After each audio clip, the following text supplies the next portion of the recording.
Bonjour à tous, je voulais juste faire une vidéo par rapport à une prise de conscience que j'avais fait il y a déjà de cela une semaine. Mais disons qu'aujourd'hui ça s'est concrétisé avec une discussion que j'ai eue notamment avec ma mère qui m'a fait part un peu de ses angoisses, de son stress concernant sa relation notamment amoureuse avec mon père. Il faut savoir que la dynamique familiale est assez tendue, ce qui fait que moi je me retrouve dans une situation où limite, je me suis un peu retiré du groupe et j'ai vraiment instauré un peu, beaucoup de silence et je suis vraiment, devenu entre guillemets «le mouton noir» de la famille, même si on me le dit pas. En tout cas, je le sens de cette manière. Non pas que je suis persécuté ou qu'on me critique sur ça, mais disons que je suis plutôt extérieur à l'histoire et je me sens pas directement en tout cas concerné, ce qui peut être assez grave parce que je fais partie de la famille et que j'aime mes parents malgré tout. Mais je sens qu'il y a un point de rupture qui a été, déjà assez conséquent, notamment pendant mon enfance et ça fait, disons que s'aggraver. Bah, disons que quand j'ai discuté avec ma mère, elle m'avait dit qu'elle se sentait, délaissée, qu'elle faisait des efforts, mais que du côté de mon père, lui, il était plutôt, aveugle, il faisait la sourde oreille et ça, je pense que c'est problématique, mais en même temps, je lui ai vraiment dit, mot pour mot que ça ne servait à rien d'essayer de s'investir pour quelqu'un qui voyait même pas où était le problème et ça concernait à la fois, les relations intimes parce que c'était quasi inexistant. Vraiment, je suis cash avec vous sur la chose.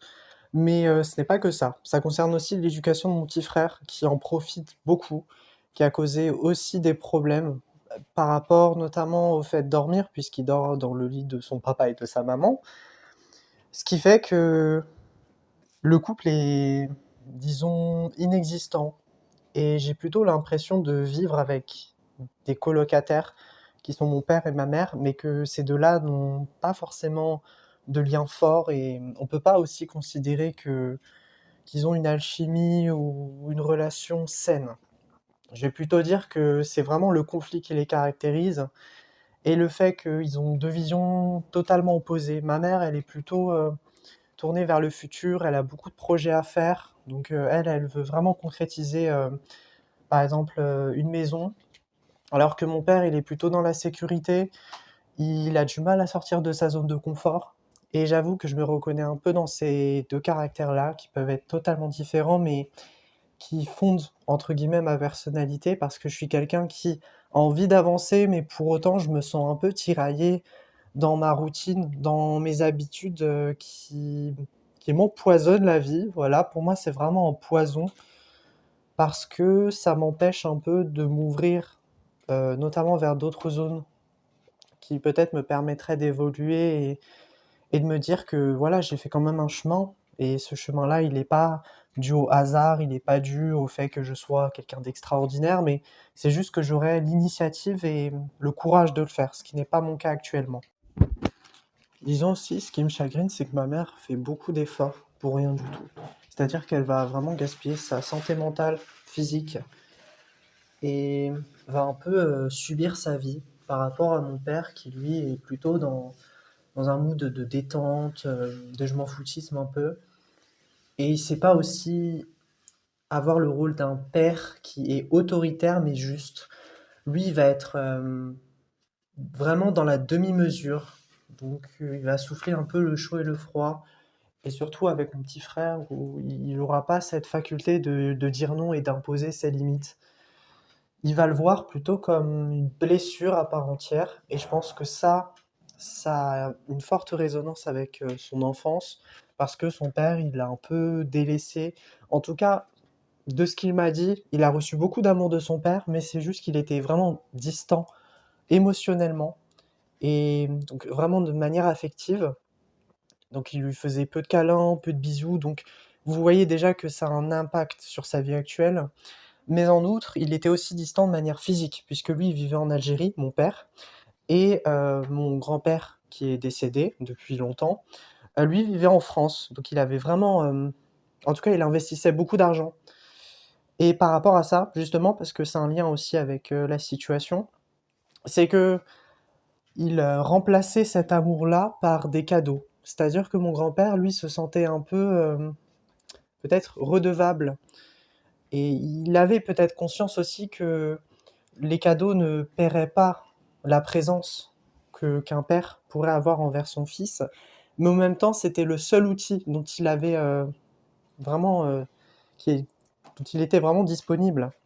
Ce qui faisait que mon père peut-être a emmagasiné ça et l'a vu comme peut-être un subterfuge ou vraiment un moyen de donner de l'amour, mais pas forcément à travers le prisme affectif et les câlins, les bisous, etc. Et ça se répercute sur la situation actuelle. Donc peut-être aussi qu'il n'a pas forcément envie de reproduire le même schéma que son père, mais de manière inconsciente. Disons que le mécanisme, il est déjà là. C'est comme un engrenage qui tourne et qui va pas s'arrêter, à moins qu'il ait une prise de conscience. Et pour ma part, je sais que quand généralement il a des élans de lucidité, ça se fait tout le temps, dans 99% des cas, dans un choc. Vraiment quelque chose qui va le mettre au bout de ses limites. Et là, il va se dire, il y a quelque chose qui cloche. Parce que je suis désolé, faire des crises de colère, des crises d'angoisse, pleurer. Alors, j'ai rarement vu mon père pleurer, mais les seules fois où il pleurait, c'était vraiment quand il était à bout, quand il en pouvait plus et que même son corps, lui faisait passer vraiment des messages de, «Faut quand même que tu te respectes un minimum», vous voyez? Et ma mère, elle y va pas de main morte parce qu'elle, elle a vraiment un caractère assez explosif. Je vais pas dire impulsif, parce qu'au début, je croyais que c'était ça, mais plutôt, qu'elle, elle fait passer la vérité avant tout, quitte à un peu, déstabiliser la personne à côté. Et vraiment, disons que ces 2 caractères-là ne matchent pas forcément à tous les coups, ce qui fait qu'il y a pas mal de disputes, il y a pas mal d'incompréhensions, de non-dits aussi.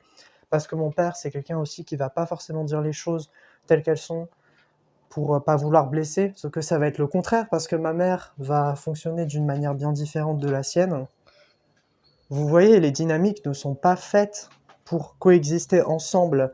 C'est comme si vous avez 2 personnes, peut-être qui sont en couple, mais qui fonctionnent de manière tellement différente qu'on dirait vraiment 2 systèmes à part entière. Et pour moi, c'est vraiment ma vision des choses par rapport à ça, c'est que je pense que ma mère, en tout cas, quand elle a connu mon père, elle s'est pas assez, en tout cas, elle a pas fait beaucoup preuve d'introversion, c'est-à-dire vraiment regarder les comportements de mon père. Je pense qu'elle les a déjà un peu, mis dans un tableau, vous voyez, avec les qualités et les défauts, mais elle a pas pris en considération le fait, par exemple, qu'au début, lorsqu'elle l'a connu, il était très distant, il parlait peu, il avait peut-être un tempérament froid. C'était pas, quelqu'un, du genre à raconter, sa vie personnelle, intime et privée, enfin.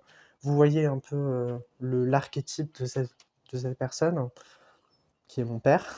Je sais pas pourquoi je dis cette personne, mais bon, vous voyez un peu. Je pense aussi qu'elle s'est mis un peu des œillères en se disant que c'était, la première fois qu'ils se voyaient, donc forcément, ça allait pas être, directement un coup de cœur ou le feeling allait peut-être, arriver par la suite, vous voyez? Et ma grand-mère aussi, bah, disons qu'elle a posé un ultimatum à ma mère. Elle l'a dit mot pour mot que, comme mon père était venu en France pour la rencontrer, maintenant c'est trop tard. Donc, en soi, elle avait pas le choix, en fait, de se marier avec lui. Et ça, je peux aussi, le concevoir, mais par contre, je refuse le fait que ma mère se pose en position de victime et qu'elle se dise que, c'est la faute de ma grand-mère. Non, elle a eu toujours le choix, quitte à la confronter, quitte à, voilà, poser ses limites et dire à ma grand-mère: «Non, c'est moi qui décide, je suis une femme», malgré le fait que j'ai reçu cette éducation-là et cette religion. Et finalement, le choix revient à moi. C'est pas ma grand-mère qui va se marier avec mon père, on est d'accord? C'est ma mère qui va se marier avec lui.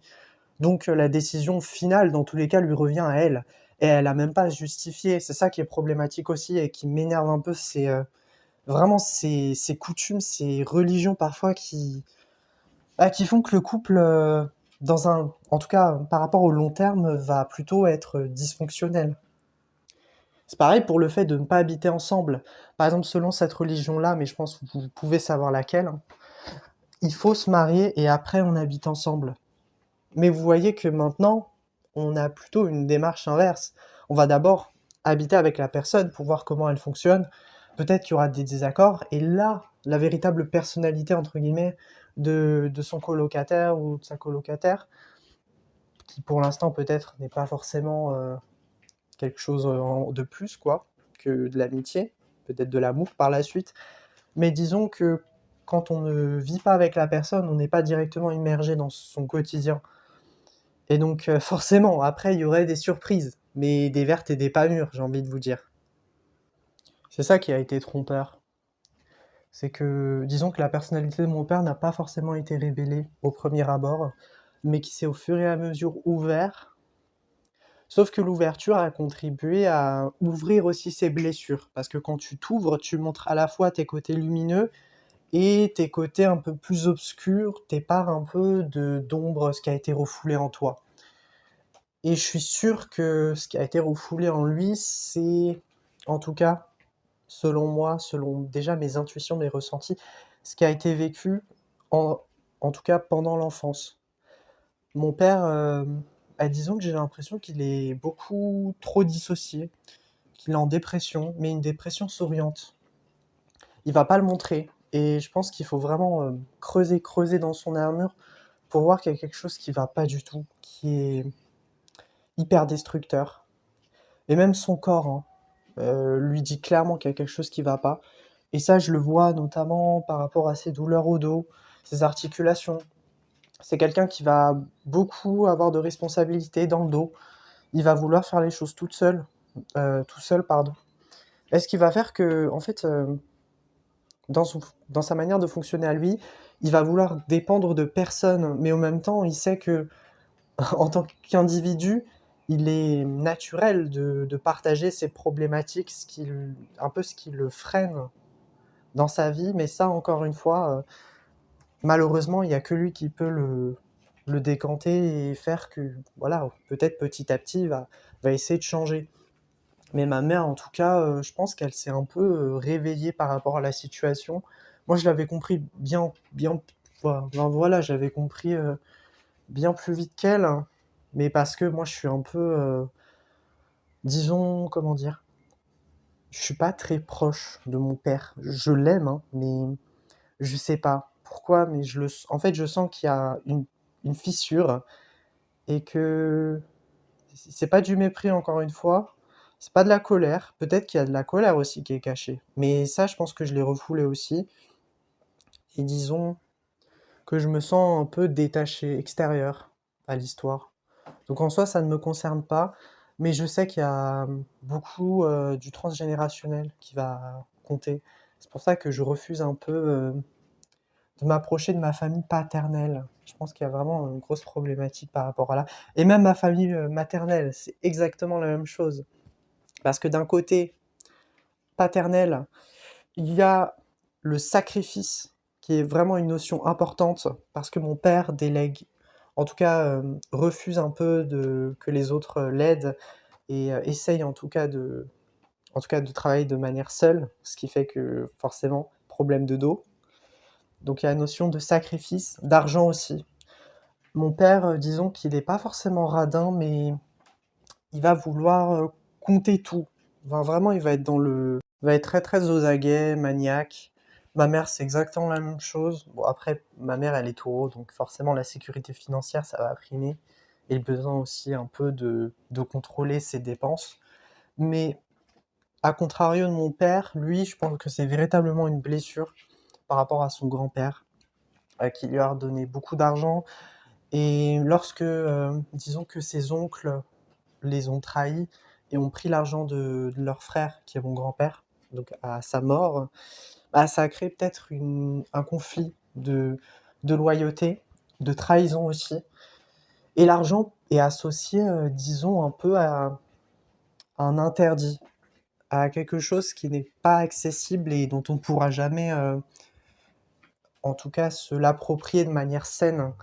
Et c'est pour ça que mon père a énormément du mal en tout cas à s'investir dans des projets, à construire des maisons, parce que ça demande aussi de renouer un peu avec cette blessure-là qui n'a pas été travaillée. Et ma mère, c'est exactement la même chose. Et ça, j'en avais pas forcément conscience avec ma mère, c'est que quand je la vois, par exemple, à l'extérieur, mais dans aucun des mondes, je me serais dit qu'elle a énormément de problèmes de sociabilisation. Moi, au début, je croyais qu'elle était très cash, franche, très extravertie. Mais plus je creuse et plus je me rends compte que non, en fait, elle est exactement comme moi, mais peut-être avec plus de maturité, plus de stabilité émotionnelle que moi je le suis actuellement. Et donc, elle est très yin, mais elle fait croire qu'elle est yang. Et je pense que ça aussi, c'est une armure qu'il faut qu'elle décèle un peu, parce que dans tous les cas, elle aussi, elle se sacrifie parce qu'elle est en attente de quelque chose qui ne viendra probablement jamais de la part de mon père, parce que lui-même n'est même pas conscient qu'il y a un problème. C'est comme un faux self, vous voyez, un masque que vous portez tout le temps, et au fur et à mesure que vous l'intégrez, en tout cas dans votre psychisme, pour vous, il y a quelque chose qui ne va pas, mais vous n'allez pas, en tout cas, en déduire la racine. Vous le savez intuitivement, mais en même temps, vous avez peut-être peur de l'enlever parce que cela voudrait dire, en tout cas, que vous allez partir de rien. Parce que c'est vraiment la vérité, hein, quand vous portez un masque toute votre vie et quand vous vous réveillez, finalement, c'est comme si vous avez vécu une mort avant la mort. Et là, il faut essayer de renaître un peu de ces cendres. J'aime beaucoup aussi le symbole du phénix, qui pour moi est vraiment à utiliser sans modération. C'est-à-dire que le phénix, il va renaître de ses cendres, et c'est dans la mort, en tout cas, que se trouve le souffle de la vie. C'est ça qui est extrêmement puissante comme symbolique que moi j'affectionne particulièrement.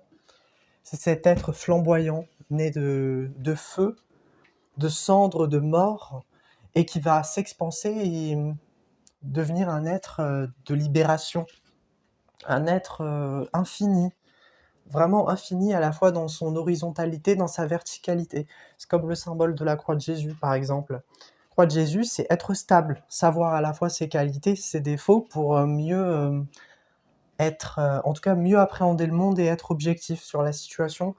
Et je pense que c'est ça qu'il faut qu'on cherche un peu tous.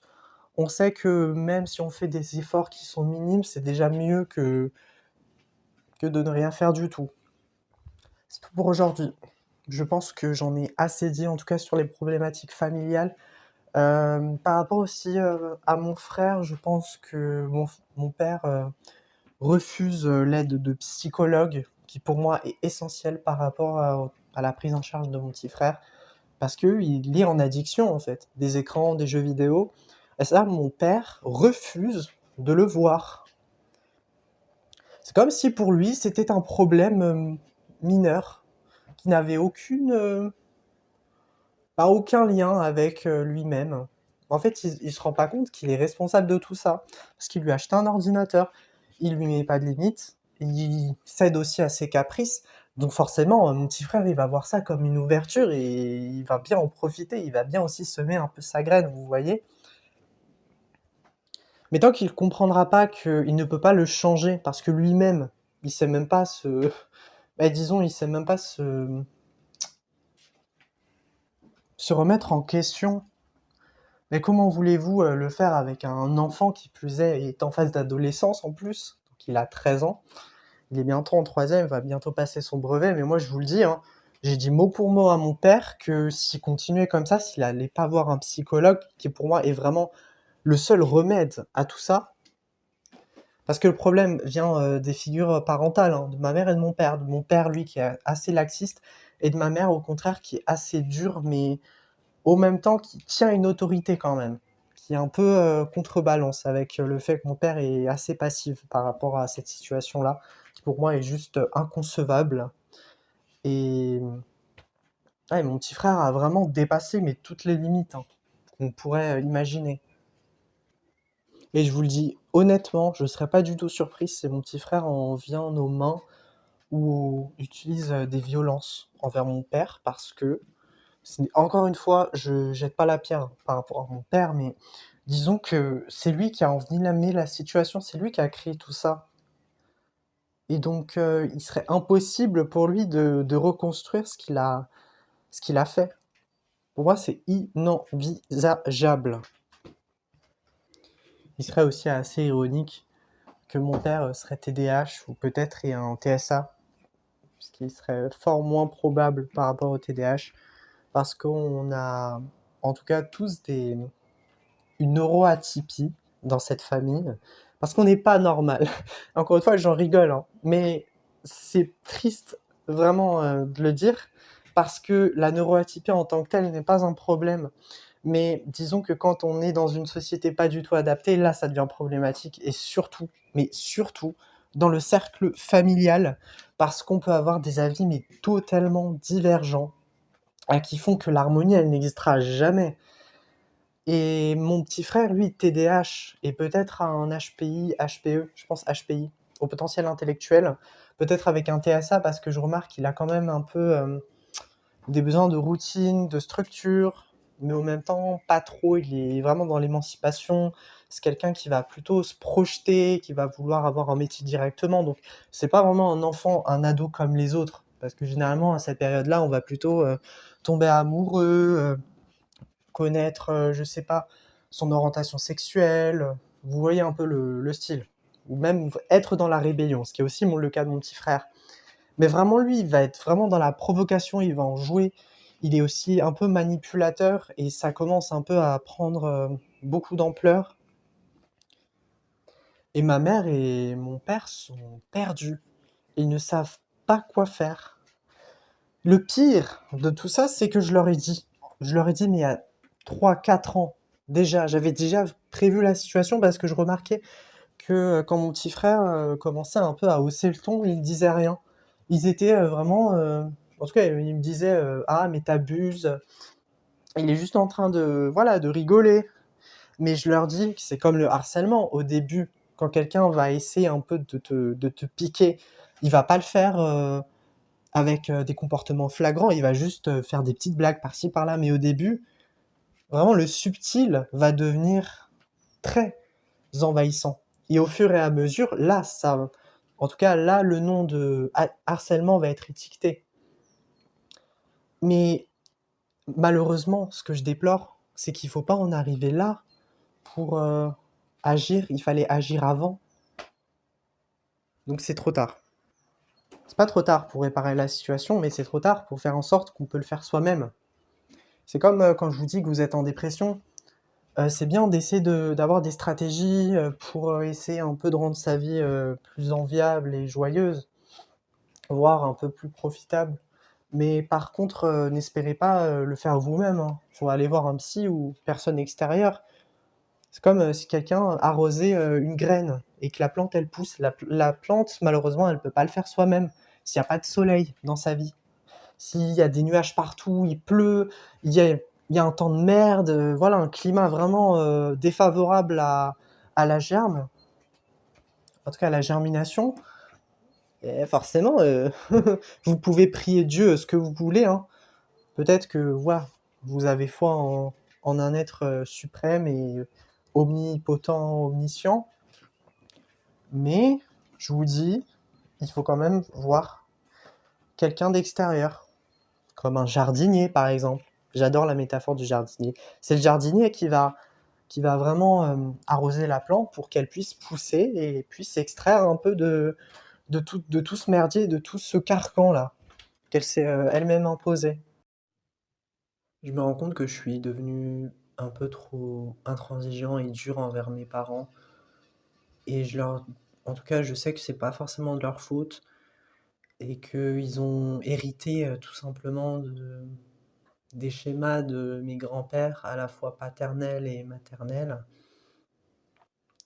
Mais je pense que la situation, si elle n'est pas traitée dans l'absolu, va devenir de plus en plus compliquée à gérer parce qu'il n'y a pas seulement la problématique de mon petit frère ou du fait que le couple ne s'en sorte pas, c'est aussi dû peut-être à une dévalorisation de soi-même, surtout par rapport à ma mère, je pense particulièrement à elle, parce que en tout cas, elle a aucun cercle amical, elle a confiance en personne, donc elle se méfie beaucoup des gens, elle travaille pas, donc voyez-vous, quand vous restez chez vous à chaque fois que vous devez faire des tâches ménagères, alors moi j'essaye un peu d'aider ma mère, même si parfois la fatigue, disons, me prend plus le dessus, ce qui fait que je reste la plupart du temps dans mon lit en train de rien faire ou d'être, vraiment, trop dans mes pensées. Peut-être qu'elle, elle agit aussi de la même manière, mais elle va pas forcément le dire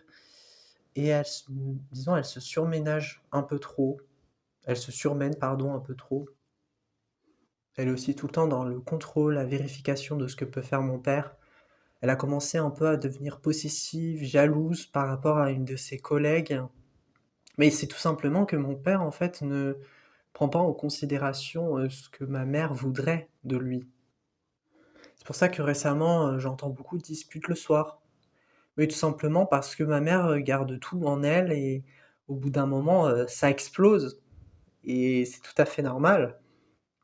Mais encore une fois, elle va pas, prendre, les problèmes à la source. Elle va vraiment, rejeter en fait toutes ses craintes, tout ce qu'elle a pas pu faire parce qu'elle a pas, eu en tout cas des études qu'elle voudrait faire. Ça fait aussi écho à ce qu'une de mes amies m'a dit. C'était que sa mère, vraiment avait beaucoup de préoccupations par rapport à ce qu'elle voudrait faire et que en tout cas, il fallait un peu allier, la sécurité financière, le fait vraiment de s'assurer un avenir stable, mais en même temps de vouloir faire des choses qui plaît et ma mère n'a pas eu cette opportunité-là, en tout cas de construire sa vie et vraiment d'être autonome par rapport à son métier. Donc je pense qu'en tout cas, elle me l'a dit quelques fois, mais qu'elle avait un peu gâché sa vie, mais pas, en ayant des enfants, hein. Ça, pour nous, vraiment, on est des perles. Mais plutôt par rapport au fait peut-être qu'elle s'était mariée trop jeune, qu'elle a pas eu le temps de se découvrir et bah, tout simplement d'explorer la vie sous de multiples facettes, ce qu'elle a pas pu expérimenter malheureusement. Ce qui m'a gêné aussi, c'est qu'elle m'a fait part, qu'il y avait beaucoup de personnes en tout cas qui voulaient, construire sa vie avec elle, qui avaient de l'argent, qui étaient beaux, mais elle m'avait dit que ce qui comptait c'était, bah, c'était l'attirance, en tout cas émotionnelle et qu'elle s'en fichait un peu de l'argent. Mais moi, je lui ai dit mot pour mot, hein, que l'argent, c'était quand même essentiel parce que s'il y a pas d'argent, je suis désolé, vous pouvez être heureux, mais vous allez pas, voir vos projets qui se concrétisent, qui se construisent. Par exemple, là, la maison, elle l'a bien vu que c'était inexistant, vous voyez? Et elle a reconnu que tous les paramètres aussi, n'étaient pas pris en considération lorsqu'elle était jeune et qu'elle avait peut-être fait un peu, en tout cas, qu'elle s'était précipitée. Déjà par les attentes de ses parents, donc de mon grand-père, maternel et de ma grand-mère qui est décédée aujourd'hui. Et même maintenant avec la pression de ce que serait un divorce aussi parce que, la famille, disons-le, dans cette religion, très propice au ragot et au commérage et au jugement, que pour elle, je pense que ça serait juste, invivable malgré le fait qu'elle, parle à personne, on va dire, de la famille, qu'elle est assez détachée comme moi, hein, je dirais. Je me retrouve beaucoup en ma mère. Si ça avance par rapport à ça, je vais peut-être faire, d'autres vidéos, mais sinon ça sert à rien de parler de problèmes, qui ne seront jamais résolus. Donc sachez que si je refais en tout cas si je ne refais pas de vidéo sur ça, c'est que le problème est toujours là et je pense qu'il sera toujours là, voilà.